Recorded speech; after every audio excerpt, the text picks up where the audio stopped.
Yes guys, dito naman tayo sa bayan ng Cagayan Silio. Titignan po natin kung ano po yung kanilang mga paninda dito sa loob. Ang dami po ditong mga daing. Ayun, may mga presyo. Ayan, meron po dito 1/2 kilo na danggit. 200 pesos lang, grabe ang mura ha. 200 pesos lang po yung kanilang danggit. 1/2 kilo and 1/2 kilo ng kabalan. We have 190 pesos, murang-mura lang po. And yung kabalan po nila na 1 kilo is 380 pesos. Guys, mura lang. Napakamura lang. Dito po yan sa booth po ng Cagayan Silio. And of course, 1/2 kilo po ng danggit is you have 200 pesos.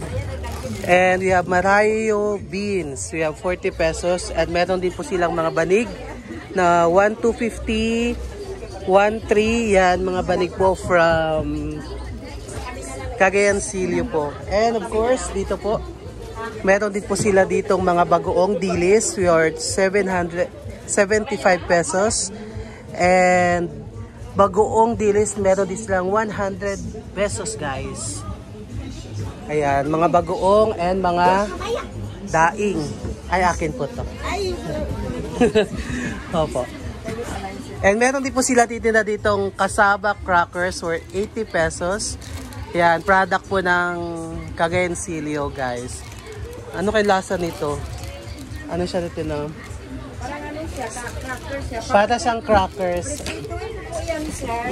Tapos paprito mo ito, sir. Prituin pa siya, te. Oo. Hindi pa namin niluto. Oo. Prituin, tapos lagyan mo na ng asukal. Ano na ng asukal.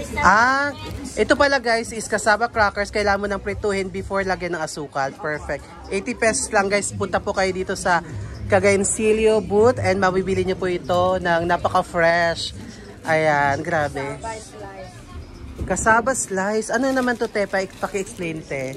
Ito po, yung kasaba slice. Kung gusto ninyo yung gata, tapos lagyan nyo ng malagkit na bigas, o yung kamuting bagit, saka kasaba. Ano sa mga yung saging saba? Saging saba, ayan. Pang-product talaga siya ng Cagayan Silio, Tino. Ayan. Grabe. Ilang biyahe ito papunta dito from Cagayan Silio? 6 hours. Di ba 16? Guys, galing pa sila sa Cagayan Silio. 16 hours ang biyahe nila para maidala dito yung kanilang mga produkto. Sa kailangan matatagpuan ang Tubatahari. Ayan, na napakabongga. Ayan, hi po kayo sa vlog. Ayan. And meron din po silang mga ano dito, suka. Sukang tuba worth 130 pesos. Ayan. Yan po yung product po nila. Meron din po mga bilao, 250. And yung small po is 150 pesos. Yan po yung mga product po dito sa Cagayan Silio. Banig, bagoong, mga daing, mga bilao, and of course, crackers, and kasaba slice, and mga suka. Ayan guys, pakita natin. Ayan, may banig din po sila dito na napakaganda. Ayan. Guys, galing pa yun sa Cagayan Silio.